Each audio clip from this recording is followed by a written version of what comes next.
गठबंधन की राजनीति।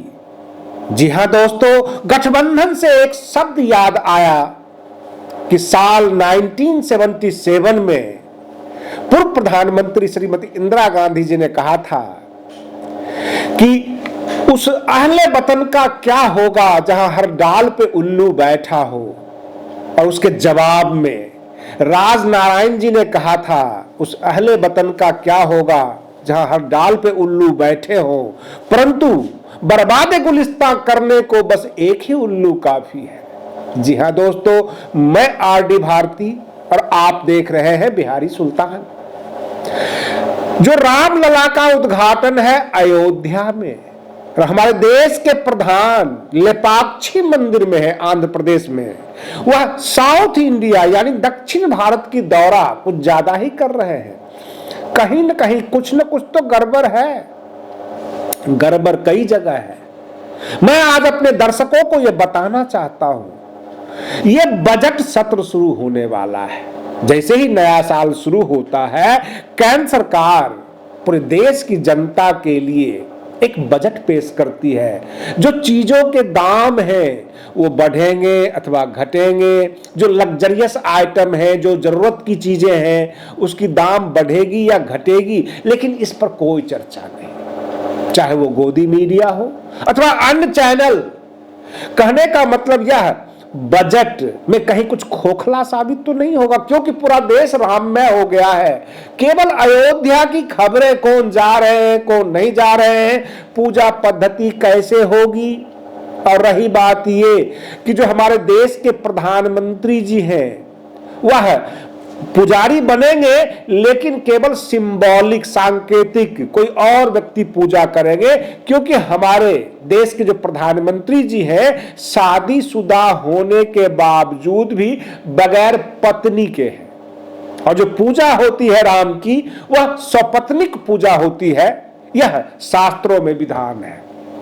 इसलिए पूजा का कार्यक्रम भी बदल दिया गया। कैसे कैसे पूजा होगी, पूरा देश अयोध्या की पूजा, रामलला का उद्घाटन, इसमें व्यस्त है देश की जनता, जिसको एक नया बजट के सामने रूबरू होना है। कौन सी सामान सस्ती होगी, कौन सी सामान महंगी होगी, लोग आगे अपना मकान बनाना चाहेंगे या नहीं चाहेंगे, सीमेंट का रेट क्या होगा, लोहा का रेट क्या होगा, ईंट के रेट क्या होगा। कहने का तात्पर्य उन तमाम विषयों से दूर हटाकर केवल पूरे देश को राममय किया गया है। रही बात गठबंधन की, विपक्ष की, उसमें भी कई पेच है। सपा और कांग्रेस बैठक पर बैठक कर रही है और बैठक का कुछ नतीजा निकल कर नहीं आ रहा है। बसपा पहले ही बाय बाय कर गई पूरे इंडिया गठबंधन को, तो विपक्ष कहीं न कहीं से अपने आप को कमजोर, हारा हुआ महसूस कर रहा है। और पूरे देश में आपको बता दूं, एक तर्कपूर्ण तरीके से मात्र 70 दिनों में 2.5 लाख नौकरी देने वाली सरकार बनी बिहार सरकार। बिहार सरकार ने जब जातिगत जनगणना किया तो उसमें एक रिपोर्ट निकल कर आ गई कि जो सामान्य वर्ग हैं, जिन्हें आप सवर्ण कहते हैं, उनमें 25% गरीब, जो अति पिछड़ा और पिछड़ा है उसमें 34% गरीब, जो SC ST है उसमें 42% गरीब। गरीब हम उसे कहते हैं जो गरीबी रेखा से नीचे हो, जिनके पास एक बाइक भी ना हो। मैंने देखा है अपनी आंखों से कि गरीबी रेखा को वो किस तरह से करते हैं। BPL किसको बनाते हैं, APL किसे बनाते हैं। BPL का मतलब below the poverty level, APL जो एबव पॉवर्टी लेवल, यानी गरीबी रेखा से जो ऊपर है और गरीबी रेखा से जो नीचे है। देश की हालत खराब होती जा रही है। और रही बात ये, बहुत सारे लोग जातिगत जनगणना की बात करते हैं, आरक्षण की बात करते हैं।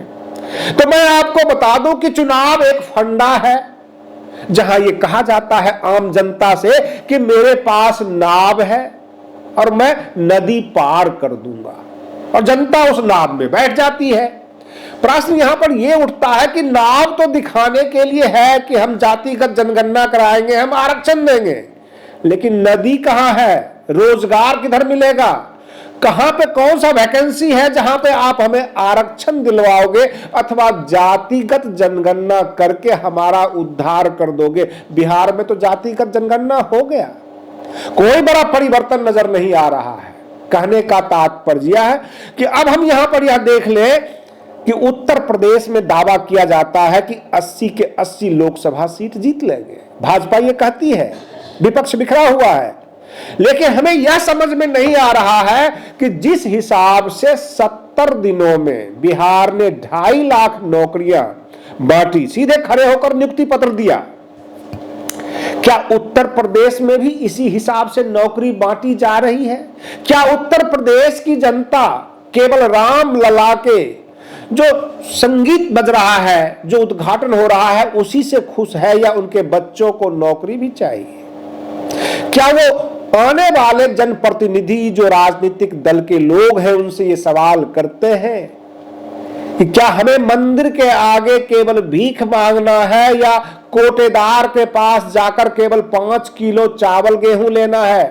बहन मायावती जी अक्सर ये आवाज उठाती हैं। उन्होंने तो सीधे कह दिया कि भाजपा ने देश की जनता को गुलाम बनाया है, 5-5 किलो चावल गेहूं देकर गुलाम बनाया है, अधिकार नहीं दी, खैरात बांट रहे हैं। ये धर्म और संस्कृति के नाम पर राजनीति करते हैं और हमारी पार्टी धर्मनिरपेक्ष है। हम जनता को अधिकार देने में विश्वास रखते हैं, लेकिन वर्तमान में न जनता को इतनी फुर्सत है इन बातों को समझे। लेकिन जनता यह तो देख रही होगी कि उत्तर प्रदेश के नौजवान बिहार में आकर नौकरी प्राप्त करते हैं, तो इसका मतलब बिहार सरकार में कुछ तो दम है। और बिहार सरकार में नीतीश कुमार है, तेजस्वी यादव है, जो भाजपा गठबंधन के हिस्सा नहीं है, इंडिया गठबंधन के हिस्सा है। और रही बात ये, उत्तर प्रदेश में बहन मायावती जी एक फैक्टर है।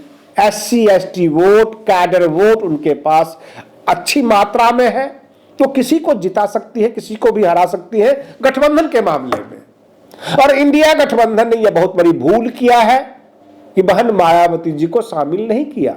लेकिन बाकी जब मामले देखते हैं, हम मान लेते हैं कि भाजपा को पूर्ण बहुमत आ रही है क्योंकि बहन जी इधर खड़ा हो रही है, विपक्ष बिखर गया, तो प्रधानमंत्री नरेंद्र मोदी जी दक्षिण भारत का दौरा क्यों कर रहे हैं? कहीं कुछ जनाधार खिसक तो नहीं गया?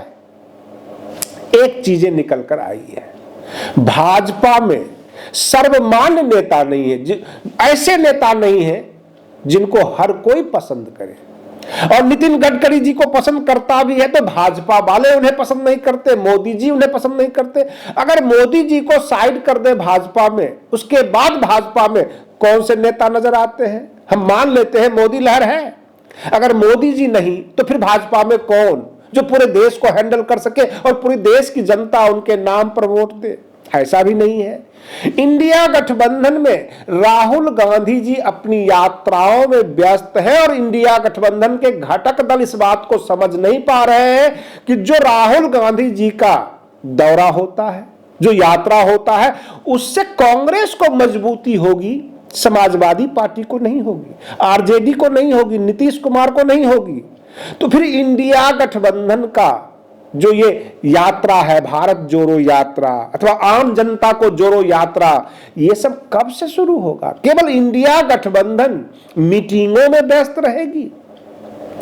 रही बात ये कि अभी तक कोई बड़ा डेवलपमेंट इंडिया गठबंधन में ऐसा नहीं हुआ कि आम जनता दूर से ये दिखाकर, बैनर बोर्ड बताकर ये कहे कि ये इंडिया गठबंधन का मंच है जहां पर सभी नेता आएंगे और लाखों की भीड़ लगेगी। ऐसा कुछ नहीं हो रहा है। अभी तक सीट शेयरिंग पर मीटिंगें होती है, कभी सपा और कांग्रेस बैठ जाते हैं, कभी आरजेडी और जदयू बैठ जाते हैं। जहां जहां जो लोग हैं आपस में बातचीत कर रहे हैं, मंथन कर रहे हैं, किसी प्रकार का कोई भी क्लियर पिक्चर सामने नजर नहीं आ रहा है।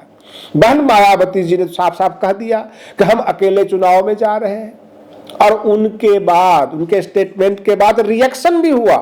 समाजवादी पार्टी के मुखिया अखिलेश यादव जी ने भी जवाब दिया और बड़ी लीनिएंट व्यू में, बिल्कुल लिबरल होकर बात उन्होंने किया सम्मानजनक बात किया, ये अच्छी बात है।